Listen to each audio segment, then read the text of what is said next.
Hello and welcome back to Z Sci-Fi Stories. We are so incredibly grateful for your continued support. Unfortunately, YouTube has recently disabled our channel's monetization, leaving us without the budget needed to keep operating. If you enjoy today's story, please consider supporting us with just $1, so we can pay our hard-working team to cover their living expenses and keep creating these stories for you. You can easily do this by scanning the QR code on your screen or clicking the donation link in the description or pinned comment below. Thank you. And now, let us begin. The void of space is vast, but it is rarely silent. Usually, there is the background hum of cosmic radiation, the dying whispers of collapsing stars, or the chaotic chatter of conquering empires. But when the Xylar Vanguard fleet arrived at the edge of the uncharted sector, they found a silence so absolute, it felt like a physical weight pressing against their hulls. It was a silence that should have been a warning. The Xylar Empire, a mechanized reptilian race currently in its most aggressive era of expansion, knew nothing of restraint. Their dreadnoughts, massive leviathans forged from dark, light-absorbing alloy, and pulsing with glowing fusion veins, prowled the galaxy like apex predators inside the flagship. The air was heavy with the sharp scent of ozone and the rhythmic, metallic clanking of cybernetic limbs. Commander Kale stood on the command deck, his half-metal jaw gleaming beneath the harsh, red tactical lights. He stared intently at the main view screen. Before them lay a cosmic anomaly, a colossal, artificial nebula wall. It was a swirling, impenetrable barrier of dense, violet dust and charged subatomic particles, completely absent from any known star map. At the very edge of this swirling storm, an ancient beacon drifted aimlessly. It was a perfect, featureless black cube, completely devoid of any visible seams or power sources. Every few seconds, it pulsed with a faint, ghostly white light, broadcasting a continuous, repeating signal across every known and dead frequency in the galaxy. The flagship's massive translation matrix worked furiously, processing thousands of dead languages, burning through terabytes of linguistic data before finally outputting a single, chilling phrase in the harsh, guttural Xylar native tongue. The navigation officer, his voice trembling slightly beneath his breath mask, read it aloud. "Absolutely do not provoke humanity." Kyle let out a harsh, metallic laugh that echoed coldly through the expansive bridge. "Humanity," he sneered, his organic eye narrowing with contempt. "A ghost story. A myth meant to scare hatchlings in the nursery. This is nothing but a pathetic trick left behind by some long-dead civilization hoping to hide their remaining resources from their betters." "Commander," the chief tactician interjected, his multi-lens optical sensors whirring frantically as they adjusted focus on the anomalous readings. "The energy signatures radiating from that nebula are completely synthetic. If they possess the engineering capability to build a wall this massive, their defensive capabilities could be devastating. We should map the perimeter and wait for the Second Fleet to reinforce us." "Cowardice!" Kale snapped, his heavy cybernetic tail thrashing violently against the reinforced steel deck. "There are no reinforcements needed to plunder a graveyard. Arm the quantum cannons. We will punch a hole straight through their pathetic wall and take whatever they are hiding." The massive dreadnought shifted its tremendous weight in the vacuum. Enormous weapon arrays slowly unfolded from the ship's heavily armored hull, humming with a terrifying low-frequency power that vibrated through the floorboards. Deep within the bowels of the ship, antimatter containment chambers spun up to critical velocity. Then, with a blinding flash of light that temporarily overloaded the bridge's optical dampeners, the forward quantum cannons fired. A concentrated, searing beam of pure, destructive energy slammed into the violet dust. The nebula boiled, hissed, and parted, violently tearing open a massive, glowing breach. The Vanguard fleet moved forward, engines burning bright as they slid through the glowing wound in the cosmic wall. Kyle stood tall, his clawed hand resting on the hilt of his plasma blade, ready to witness an epic armada defending their final stronghold. He expected a storm of orbital defense lasers, swarms of automated strike fighters, and the glorious, chaotic noise of battle. Instead, they found nothing. The space beyond the wall was suffocatingly dark, freezing cold, and eerily quiet. There were no defensive grids, no patrol ships, no frantic distress signals bouncing between relays. There was only an endless expanse of absolute nothingness. The silence was so profound, it made the crew's cybernetic auditory sensors glitch, constantly searching for a background noise that simply did not exist. As the deep space scanners swept the dead system, they found the center. There were no planets. There were no gas giants, no habitable moons, and no asteroid belts. There was only a supermassive black hole. Yet, it was behaving in a way that defied every law of astrophysics the Xylar scholars had ever recorded. It was unnervingly calm. There was no glowing accretion disk of tearing matter, no violent jets of gamma radiation spewing from its poles. It just sat there, a perfect, motionless sphere of absolute darkness, quietly anchoring the empty system. "Commander!" the primary sensor operator whispered, his digits frantically flying across the holographic console, struggling to comprehend the data scrolling across his screen. "There is a structure. It is orbiting the black hole. It is incredibly small." Kale leaned forward, resting his heavy hands on the command console. "Put it on the main screen. Maximum magnification." The massive view screen shifted, panning slowly across the dark void and zooming in on the tiny, rusted metal structure, floating completely alone in the terrifying gravity well of the silent black hole. As the image sharpened, resolving into high definition, the entire bridge crew fell into a stunned, breathless silence.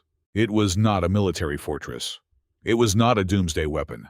Suspended perfectly in the cold vacuum was a rectangular building adorned with faded neon tubes.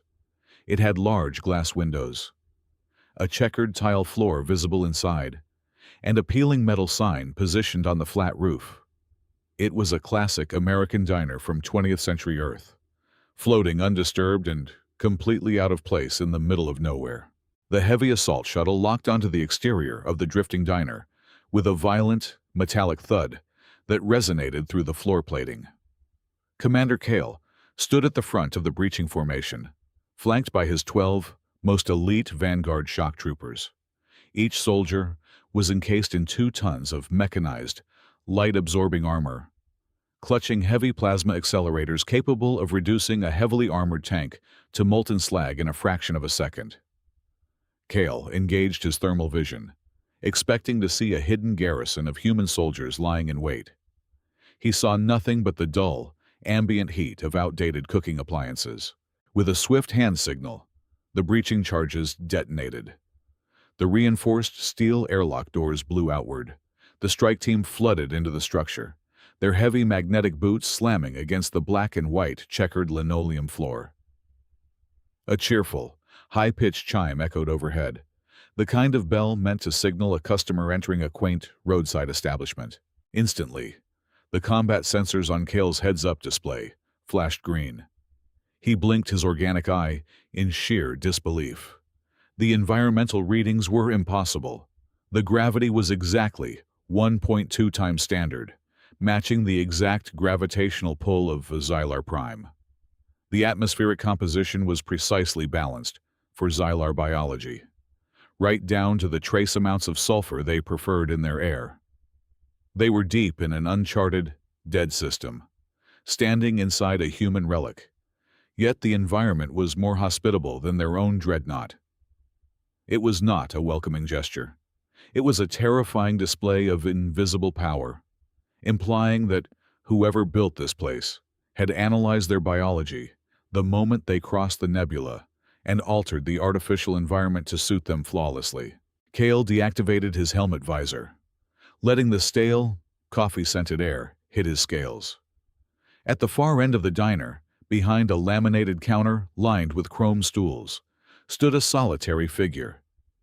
He was a human male, average in height, wearing a crisp, white shirt with the sleeves rolled up to the elbows and a slightly stained brown apron. He was holding a small white cloth, slowly and methodically polishing a clear glass tumbler. Pinned to his chest was a small plastic name tag that read, Ezra Burkhart. 12 heavy plasma accelerators instantly locked onto the man.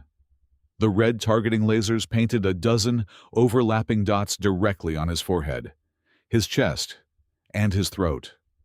The hum of the charged weapons filled the small diner, a sound that usually made entire planetary senates drop to their knees in terror. Ezra did not drop the glass. He did not raise his hands. His heart rate, visible on Kale's tactical display, did not increase by a single beat.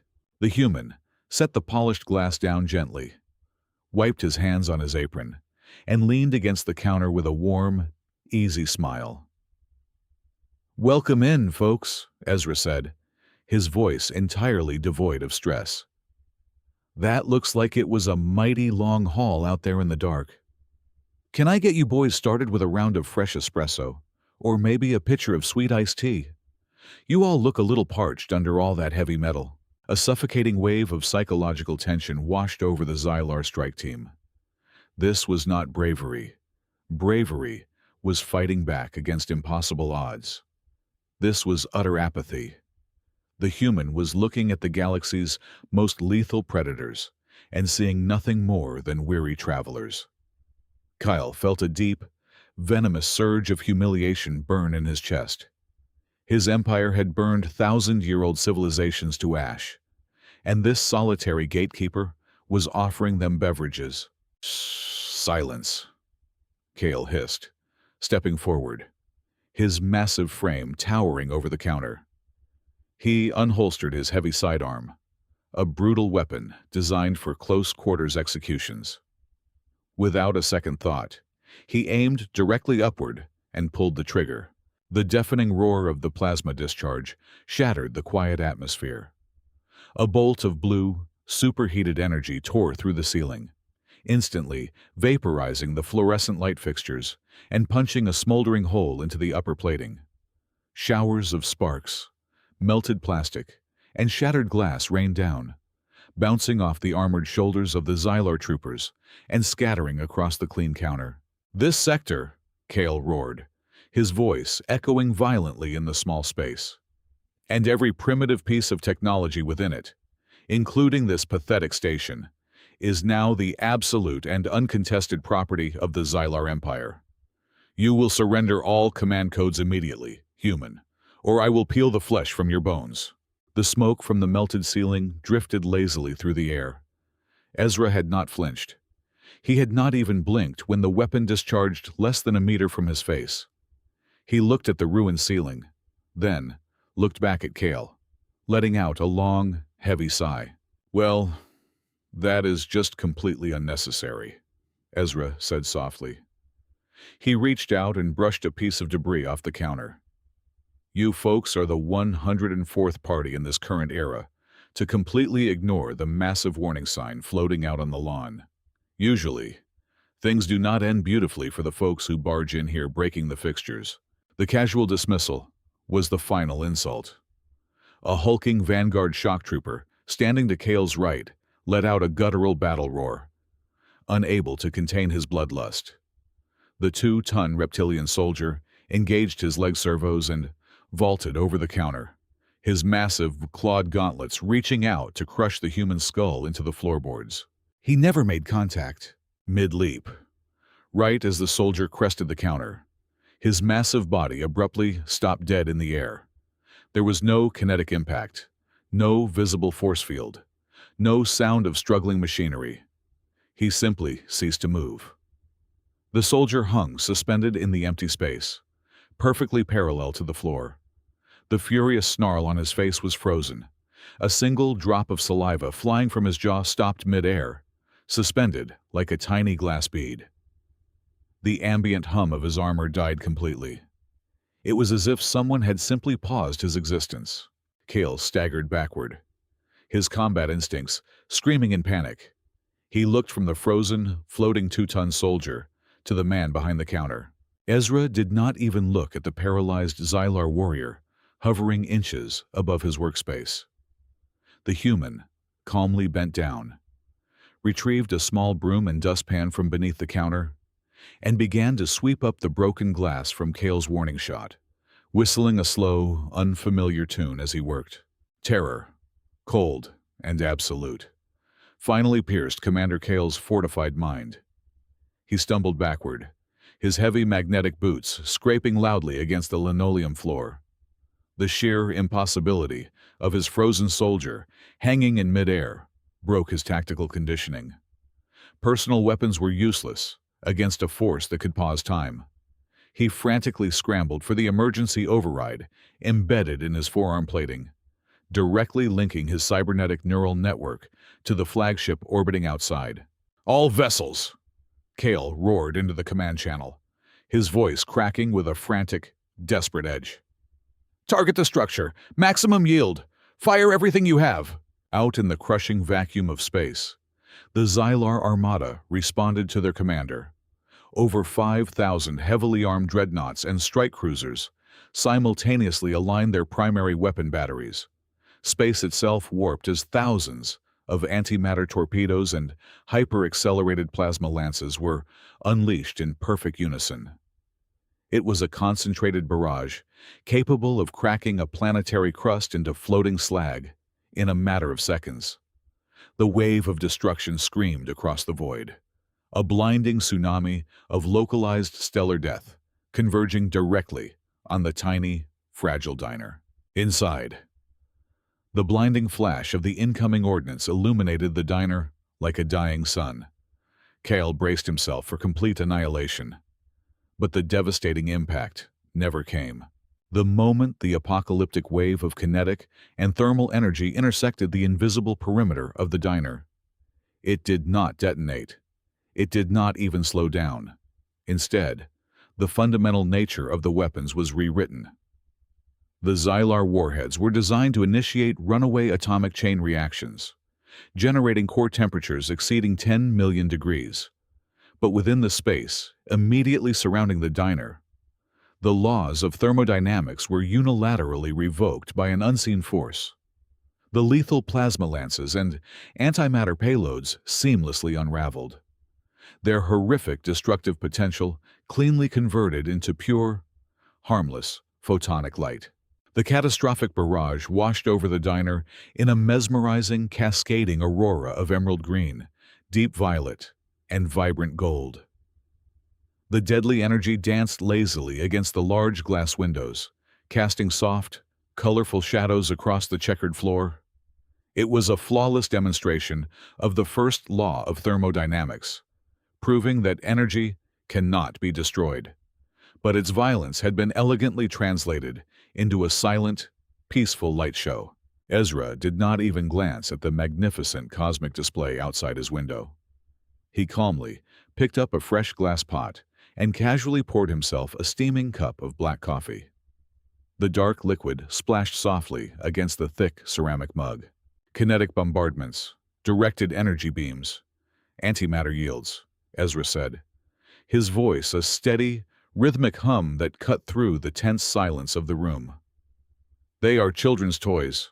Commander, you are trying to break open a vault by throwing sand at the door. Your empire operates under the assumption that the universe has fixed, unyielding rules. You build bigger guns to generate more heat, more force. But what good is a gun against a species that long ago learned how to rewrite the mathematical constants of reality? We altered the strong and weak nuclear forces in this local sector. Your weapons are fundamentally incapable of causing harm here because, within a 1,000-mile radius of my counter, the very concept of kinetic damage has been mathematically deleted from existence." Before Kale could process the sheer magnitude of that statement, a panicked transmission crackled furiously through his helmet receiver. It was the fleet communications officer, his voice stripped of all military discipline, screaming in absolute hysteria. "Commander, the breach is completely gone. The spatial fabric has woven itself shut. Our navigation computers are processing billions of calculations per second, And the result is zero. We have lost the galactic core. We have lost the radio echoes of the old pulsars. Commander, the localized dimensional constants are shifting. We are no longer inside the Milky Way. We have been cleanly excised. We are trapped in an artificially generated pocket of zero space. Kale rushed to the large glass window of the diner, pressing his metal-plated hands against the cool pane. He looked out, past the swirling, harmless auroras, desperately searching the void. The officer was entirely right. The familiar tapestry of stars, the guiding constellations that had mapped the Xylar conquest for 10,000 years, was gone. There was only a suffocating, featureless black void. But the true horror was waiting in the center of the darkness. Kale's jaw dropped, his optical sensor widening to its absolute physical limit, the mechanical aperture struggling to take in the impossible geometry unfolding before him. The supermassive black hole, the silent anchor of the dead system, was changing. The perfect sphere of absolute nothingness began to distort. The extreme gravitational lensing effect at its edges rippled and shifted, bending space like cheap plastic. Slowly, the massive event horizon split horizontally, peeling back with the agonizing slowness of planetary tectonic plates shifting. It was not a singularity, it was an eye. The pupil was the size of an entire solar system, a bottomless void surrounded by a colossal iris composed of shifting, biomechanical fractal patterns, massive mechanical structures, larger than gas giants, intertwined with glowing biological nerves the size of planetary rings. The colossal entity was waking up, slowly focusing its incomprehensible gaze directly upon the tiny, insignificant fleet of Xylar warships. The sheer scale of the eye induced a crippling wave of vertigo. Being perceived by this entity felt like being crushed under the weight of an entire ocean. It was a machine of flesh and starlight, a construct so impossibly vast that simply looking at it threatened to shatter Kale's mind into 1,000 fractured pieces. Ezra took a slow, deliberate sip of his dark coffee. The steam curled gently around his face. You Xylar, like so many other young, loud species, assumed humanity went extinct because you could not find our ruins on any terrestrial dirt, Ezra said softly, leaning his elbows on the counter. You thought we died out, or wiped ourselves out in some great, foolish civil war. We did not die. We just grew out of our physical bodies. We realized that flesh, metal, and even planets were far too fragile, far too limiting for a species that had mapped the multiverse. So, we transferred our collective consciousness into the subatomic architecture of the universe itself. We wove our minds into the fabric of gravity and time. Humanity is not gone. We are hibernating in the cosmic background radiation. We are sleeping safely inside the quantum foam of reality. And this little diner, my humble workstation, is simply the front porch. Ezra gestured casually with his coffee mug toward the terrifying, godlike eye dominating the heavens outside. The giant eye blinked, a slow, majestic movement that sent silent, gravitational shockwaves rippling harmlessly against the diner's invisible conceptual shield. I am just the night watchman, Ezra continued, his tone chillingly conversational, completely devoid of any malice or anger. My only job is to sit here, brew coffee, and make sure noisy neighbors do not wake the rest of the family. Because when humanity is forced to wake up from their sleep, Commander, the universe tends to break apart. The pride of the Xylar Empire evaporated in an instant. The bridge of the flagship descended into absolute chaos. Alarms blared, not the tactical alerts of an engaging enemy, but the desperate, shrill warnings of a trapped prey animal. Commander Kale, his cybernetic eye twitching erratically as it struggled to process the colossal, biomechanical eye gazing at them from the void, barked orders with a voice stripped of all command and dignity. "Abort all offensive maneuvers!" Kyle screamed, his claws digging deep into the metallic command console. Divert all remaining auxiliary power to the warp drives. Calculate a blind jump. I do not care about the navigational risks. Tear a hole in this zero-space pocket and get us out of here immediately. Across the armada of 5,000 dreadnoughts, panic took hold. The highly disciplined Xylar officers abandoned their combat stations, frantically punching in the authorization codes to force an emergency warp jump. The massive engines spooled up, whining with agonizing intensity as they tried to grip the fabric of space-time and tear it open.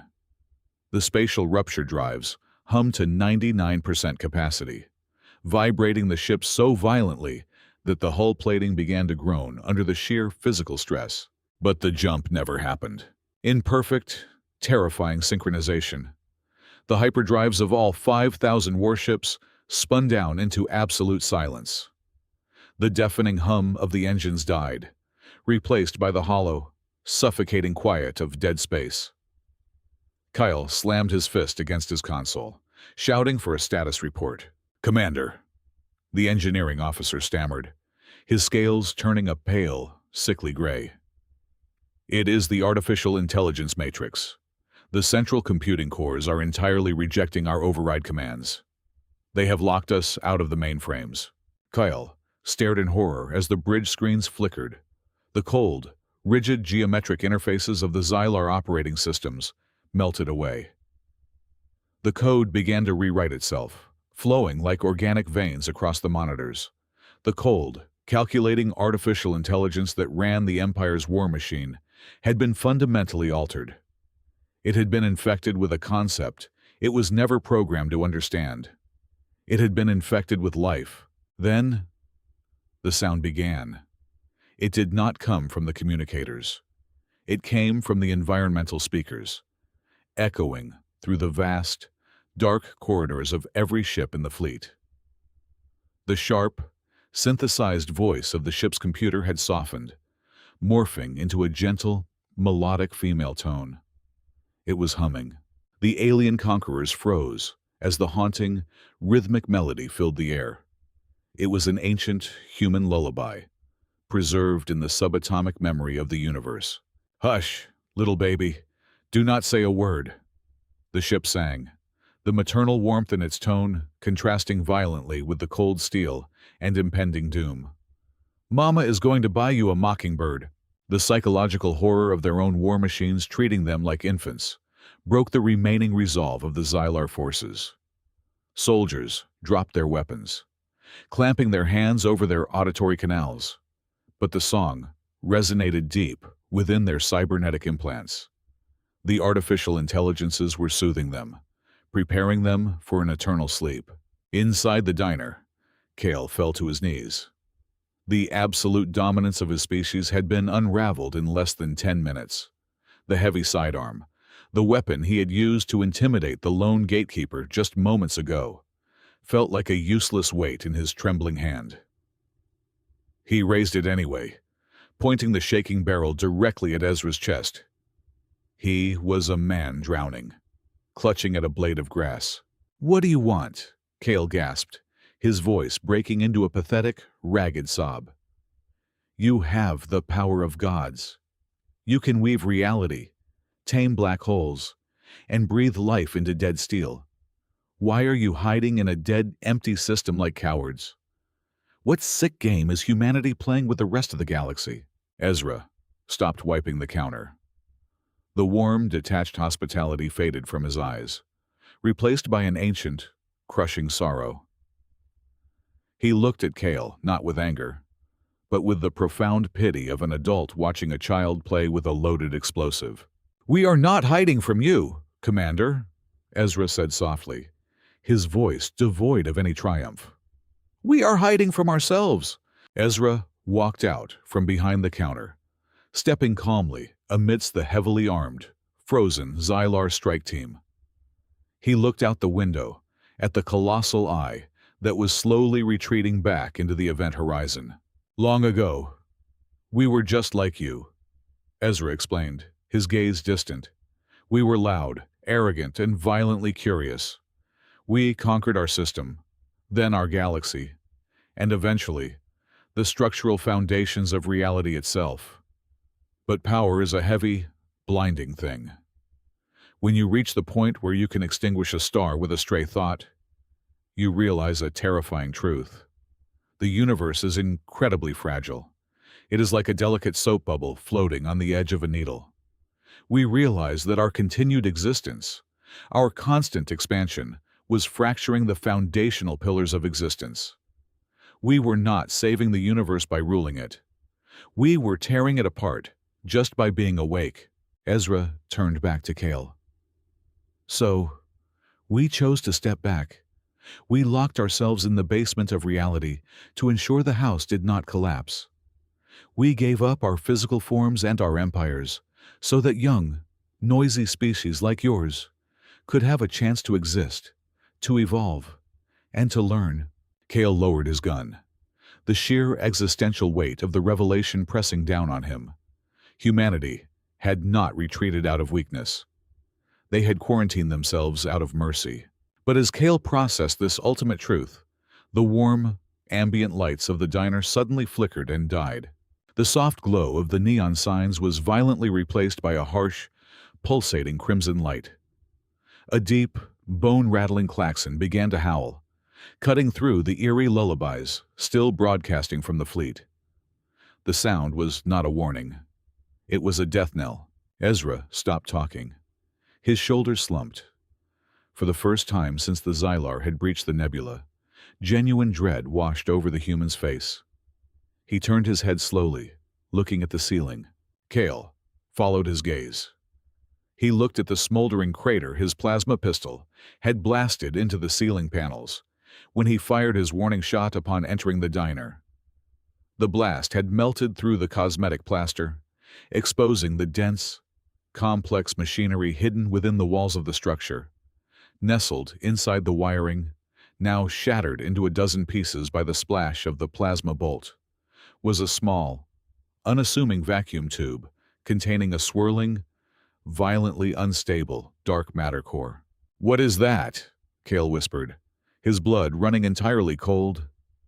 "Is that your defense system?"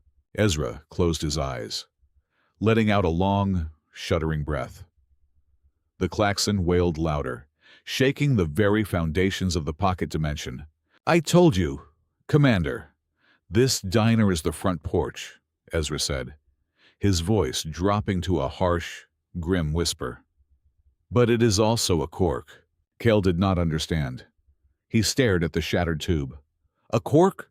"When humanity was mapping the deep multiverse billions of years ago, we found things that should not exist," Ezra explained, stepping quickly back behind the counter, his hands moving rapidly across a hidden terminal. "Predators that do not eat flesh or metal, but consume time, space, and gravity. We could not kill them. We could only trap them. We built this pocket dimension, this localized dead zone, to serve as a high-security vault. The diner is not a guard post. It is the physical anchor of a dimensional seal holding back an apex cosmic parasite." The red lights flashed faster, casting bloody shadows across the frozen Xylar soldiers. "And your warning shot," Ezra said, locking eyes with Kal as the fabric of space outside the window began to tear open. "Just broke the lock." The void outside the shattered diner window did not simply break. It unraveled. The fabric of zero space tore open with a sickening, wet sound, like a planetary spine being snapped in half. From that jagged, bleeding wound in reality, the cosmic parasite emerged. It possessed no biological features, no eyes, no maw, and no limbs. Instead, it manifested as a violently shifting ocean of pitch-black geometric shapes, colossal tesseracts, infinitely unfolding pyramids, and jagged, hyperdense fractals churned within a localized storm of absolute, light-devouring emptiness. It did not fly or swim toward the Xylar armada. It simply erased the physical distance between itself and the fleet, imposing its horrific existence upon the material universe. The destruction of the Xylar dreadnoughts was instantaneous and absolute. These were vessels forged from star core alloys, designed to withstand the crushing gravity of gas giants and the direct impact of antimatter ordnance. Yet, as the black geometric storm enveloped them, they crumpled like wet parchment. When the edges of the shifting polyhedrons intersected with the heavily armored hulls, there was no explosion. The parasite merely occupied the exact same spatial coordinates as the Xylar ships, mathematically deleting the metal, the fusion engines, and the crew from existence. The communications matrix inside Commander Kale's helmet exploded with a symphony of utter despair. Thousands of elite Vanguard troopers, the hardened, merciless conquerors who had butchered entire star systems without a second thought, screamed in mortal agony.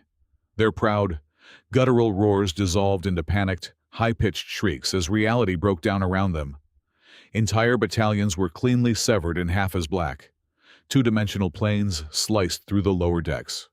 The mighty Xylar military doctrine, their unshakable pride, and their technological supremacy were crushed into dust by a disaster that operated entirely outside the bounds of their comprehension. Every automated defense grid, every quantum shield generator, and every emergency bulkhead failed simultaneously. Inside the rapidly disintegrating structure of the roadside diner, the shock waves of the dimensional collapse threw Commander Kale violently against the back wall. A jagged, floating shard of black geometry phased directly through the roof, slicing cleanly through his heavy mechanized armor and severing his cybernetic tail and left leg.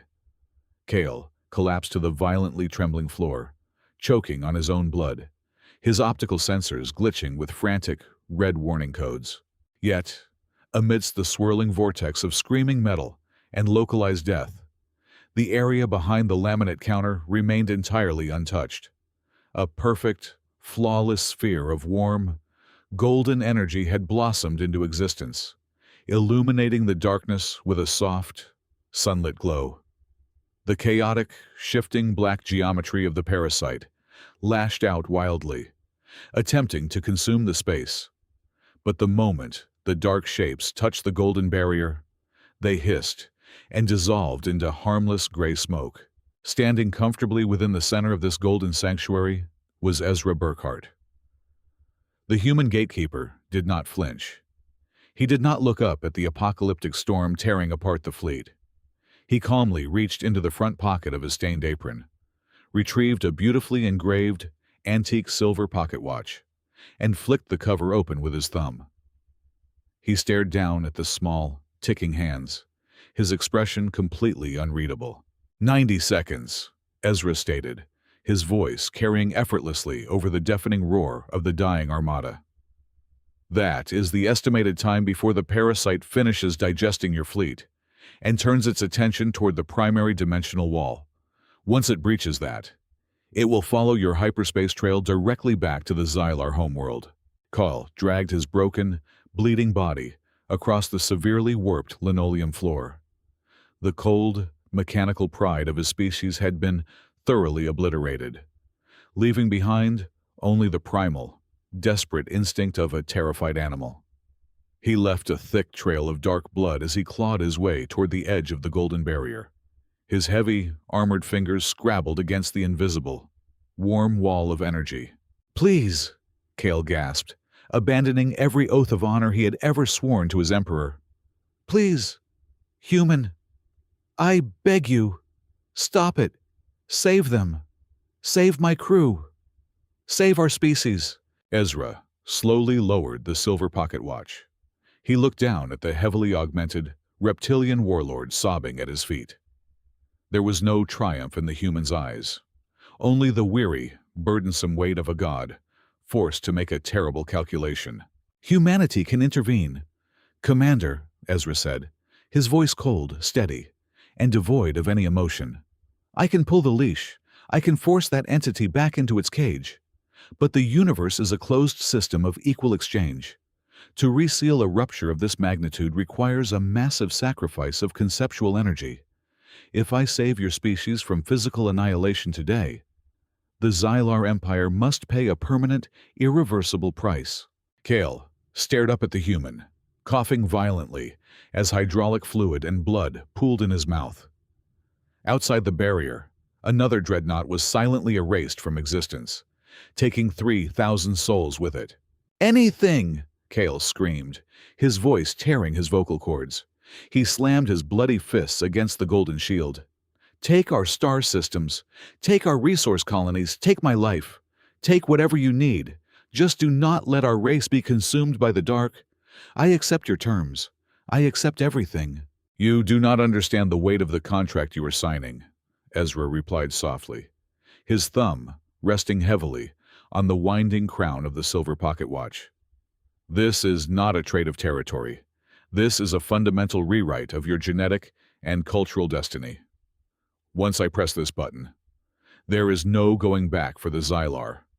Are you absolutely certain you speak for the survival of your species?" The shrieks of his dying men echoed in Kyle's ears. The immense shadow of the geometric parasite fell over the shattered diner, plunging them into utter darkness. "Yes," Kel roared, pouring the last reserve of his failing strength into the word. "I agree. Save us." Ezra Burkhart looked down at the broken alien commander. He closed the silver pocket watch with a sharp click that cut through the roaring chaos. He slipped the timepiece back into his stained apron. With a heavy sigh, the human gatekeeper took a single step forward, passing straight through the protective golden barrier. The absolute destruction of the geometric storm raged around him, yet not a single hair on his head moved. Ezra raised his right hand. He positioned his thumb and middle finger, and he simply snapped them together. The sound was an absolute physical impossibility. In the dead vacuum of zero space, where no air existed to carry acoustic waves, the sharp, resounding crack of the finger snap echoed across the entire dimensional pocket. It vibrated through the marrow of every surviving Xylar soldier. Instantly, the catastrophic multidimensional storm halted. The colossal, shifting ocean of black geometric shapes that was effortlessly consuming starships froze in place. Then, a sound echoed through the minds of the survivors. It was not the roar of a cosmic god, but the high-pitched, pathetic whimper of a scolded animal. The apocalyptic entity folded violently inward. Tesseracts and hyperdense fractals collapsed upon themselves, shrinking rapidly from a storm that spanned millions of miles into a tiny, aggressively swirling black marble. The marble floated docilely through the vacuum, slipping neatly into the palm of Ezra's open hand. Kale stopped breathing. The blood freezing in his veins had nothing to do with the cold of space. He stared at the human, his mind fracturing under the weight of a horrific realization. The great cosmic parasite, the world-ending anomaly that humanity had supposedly locked away out of fear, was not their enemy. It was their pet. It was nothing more than a guard dog left on the front porch to punish those arrogant enough to trespass. Before Kale could even process the magnitude of his foolishness, the true cost of his desperate bargain arrived. The emergency communication matrix inside his ruined helmet flared to life, establishing a quantum tether directly to his homeworld, tens of thousands of light-years away. The audio feed was pure, unadulterated pandemonium. It was the supreme chancellor of the Xylar Empire, screaming in absolute terror. The chancellor wept as he reported that the very foundations of their civilization were vanishing. Every planetary defense cannon, every fusion reactor, every munitions factory, and every single byte of military tactical data across their entire empire was spontaneously dissolving into harmless, gray sand. The Xylar had asked humanity to save their lives, and in exchange, humanity had reached across the galaxy and surgically deleted the concept of violence from their entire species. The greatest military empire in the known universe was being unilaterally disarmed and reset to the Stone Age in a matter of seconds. Ezra knelt down beside Kale. The human reached out, resting his warm, bare hand gently against the commander's cold, metallic forehead. A surge of golden, soothing energy flooded Kale's broken body, Shredded armor reknitted itself. Severed nerves and torn flesh seamlessly fused back together. The agony vanished, replaced by a hollow, crushing defeat. The warning outside was not placed there to protect us from you, Ezra whispered, his voice carrying the weight of 1,000,000,000 years of solitude.